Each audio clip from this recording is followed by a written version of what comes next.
నెలల తరబడి ఎన్ని మందులు వాడినా మీ మోకాల నొప్పులు తగ్గట్లేదా? ప్రాణ పెయిన్ క్లినిక్ లో అత్యాధునిక చికిత్స. తెలుగు రాష్ట్రాల్లో భారీ వర్షాలు విజృంభిస్తున్నాయి. ఏపీ, తెలంగాణ ప్రజలు కుండపోత వర్షాలకు వణికిపోతున్నారు.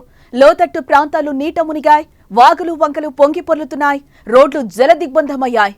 కొన్ని ప్రాంతాల్లో బయటకు అడుగు పెట్టలేని పరిస్థితి నెలకొంది. ఎటు చూసినా వరద నీరే కనిపిస్తోంది. రోడ్లపై చెట్లు విరిగిపడ్డాయి. పాత భవనాలు నేలకూలాయి. భారీ వర్షాలకు ఏపీలో 10 మంది చనిపోయారు. విజయవాడలో కొండ చర్యలు విరిగిపడి 6 మృతి చెందగా, గుంటూరు జిల్లా పెదకాకాని మండలం ఉప్పలపాడు సమీపంలో వాగులో కారు కొట్టుకుపోయి ఉపాధ్యాయుడితో పాటు మరో 2 విద్యార్థులు ప్రాణాలు కోల్పోయారు. మరో ఘటనలో వృద్ధురాలి కన్ను మూసింది. మరికొందరు తీవ్రంగా గాయపడినట్లుగా తెలుస్తోంది.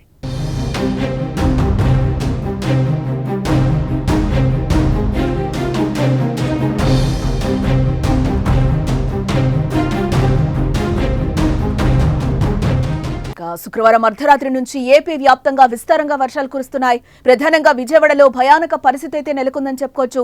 మొగల్రాజుపురంలో కొండ చర్యలు విరిగిపడ్డాయి. ఇంద్రకీలాద్రి కొండపై కూడా కొండ చర్యలు విరిగిపడ్డాయి. కొండపై ఉన్న ప్రోటోకాల్ రూమ్ పై భారీ బండరాళ్లు పడ్డాయి. ప్రమాద సమయంలో ఎవరూ లేకపోవడంతో పెను ప్రమాదం తప్పినట్లయింది. ఎప్పుడూ చూడని ఎన్నడూ లేని వర్షం ఈ 2 రోజుల్లో విజయవాడను ముంచెత్తిందని చెప్పుకోవచ్చు.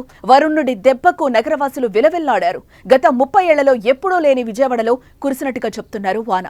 పలు కాలనీలన్నీ పూర్తిగా జలమయమయ్యాయి. సెలాలలోకి వరద నీరు వచ్చి చేరింది. చాలా చోట్ల కార్లు, ఇతర వాహనాలు మునిగిన పరిస్థితి కనిపించింది. నగరంలోని ఏలూరు రోడ్డు, ఆటో నగర్, పాత బస్తీ, బందర్ రోడ్డుతో పాటు పలు ప్రాంతాల్లో భారీ వరద పోటెత్తింది. చాలా కాలనీలు నీటితో దర్శనమిస్తున్నాయి. రోడ్లు పూర్తిగా నీట మునిగాయి. వాహనదారులు తీవ్ర ఇబ్బందులు ఎదుర్కొంటున్నారు. ఆ విజువల్స్ అన్ని కూడా మనం సుమన్ టీవీ స్క్రీన్ మీద క్లియర్ గా కనిపిస్తున్నాయి. ఆ 4 బాక్సెస్ ఏవైతే ఉన్నాయో అక్కడ అన్ని కూడా మనకి నీట మునిగి మోకాళ్ల లోతు వాటర్ వచ్చినట్లుగా కూడా మనకి కనిపిస్తుంది. అలాగే మనకి బ్యారేజీ దిగువన ఉన్న ప్రజలు అప్రమత్తంగా ఉండాలని కూడా విపత్తుల నిర్వహణ సంస్థ మనకి హెచ్చరించినట్లుగా తెలుస్తోంది. ఈ మేరకు 2వ ప్రమాద హెచ్చరికను కూడా జారీ చేశారు అధికారులు. లోతట్టు ప్రాంతాలు, కొండ ప్రదేశాల్లో ఉన్న వారిని అధికారులు సురక్షిత ప్రదేశాలకైతే తరలిస్తున్నట్లుగా మనకి సమాచారం అయితే అందుతోంది.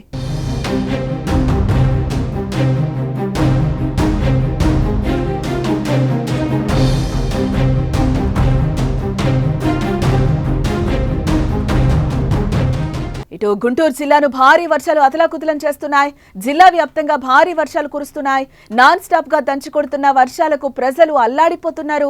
చాలా ప్రాంతాల్లో ఇళ్లలోకి నీరు చేరినట్లుగా కూడా మనకి విజువల్స్ లో అయితే క్లియర్ గా కనిపిస్తోంది. ఇటు చెరువులు, వాగులు, వంకలు ప్రవహించడంతో పూర్తిగా రాకపోకలు కూడా నిలిచిపోయాయి. పెదపరిమి, నెక్కళ్లు గ్రామాల మధ్య కొట్టెళ్ల వాగు ఉధృతంగా ప్రవహిస్తోంది. గుంటూరు, తుళ్లూరు మధ్య రాకపోకలు కూడా పూర్తిగా నిలిచిపోయినట్లుగా తెలుస్తోంది. కర్లపూడి, అనంతవరం మధ్య వాగు ఉధృతితో రాకపోకలు ఆగిపోయాయి. వేల ఎకరాల పంట పొలాలు భారీగా నీరు చేరుతోంది. కాజా సమీపంలోని కొత్త చెరువుకు గండిపడ్డం, ఎగువ ప్రాంతం నుంచి వచ్చిన వర్షపు నీటితో కాజల్ టోల్ గేట్ వద్ద మోకాళ్లకు పైగా నీరు ప్రవహించింది. దీంతో ఇటు గుంటూరు, విజయవాడ వైపు వెళ్లే వాహనాలు సుమారు 3 కిలోమీటర్ల మేర నిలిచిపోయినట్లుగా మనకైతే తెలుస్తోంది. ఇటు మంగళగిరిలో రికార్డు స్థాయిలో వర్షం కురుస్తోంది. 34 గంటల్లో 28.1 సెంటీమీటర్ వర్షపాతం అయితే నమోదైనట్లుగా అయితే మనకి ఇప్పటి వరకు సమాచారాన్ని బట్టి తెలుస్తోంది.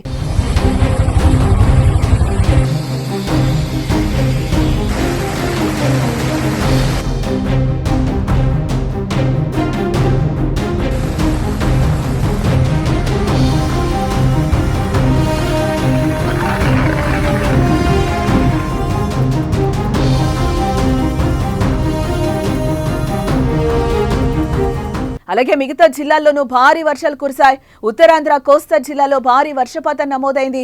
ఎన్టీఆర్ జిల్లా మైలవరంలో అత్యధికంగా 21.95 సెంటీమీటర్ల వర్షపాతం అయితే నమోదైంది. ఇప్పటి వరకు గుంటూరు జిల్లా తెనాలిలో 17.8, మంగళగిరిలో 15.4, ఏలూరు జిల్లా నూజివీడులో 15, బాపట్ల జిల్లాలో 11, పల్నాడు జిల్లాలో 10, కృష్ణా జిల్లాలో 9 సెంటీమీటర్ల వర్షపాతం అయితే నమోదైంది. రాష్ట్రంలో భారీ వర్షాలు కురుస్తూ ఉండడంతో సీఎం చంద్రబాబు నిరంతరం పర్యవేక్షిస్తున్నారు.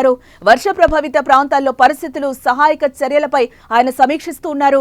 సిఎస్, డీజీపీ, మంత్రులు, జిల్లా కలెక్టర్లు, ఎస్పీలతో చంద్రబాబు మరోసారి టెలికాన్ఫరెన్స్ నిర్వహించబోతున్నారు. సహాయక చర్యల కోసం జిల్లాకు 3 కోట్ల చొప్పున తక్షణ సాయం అందిస్తున్నట్లుగా కూడా ఆయన ప్రకటించడం జరిగింది. ఇటు వర్షాలు తగ్గే వరకు బయటకి రావద్దని చంద్రబాబు ప్రజలకు విజ్ఞప్తి చేయడం కూడా జరిగింది. స్కూళ్లకు సోమవారం కూడా సెలవు ప్రకటించింది విద్యాశాఖ.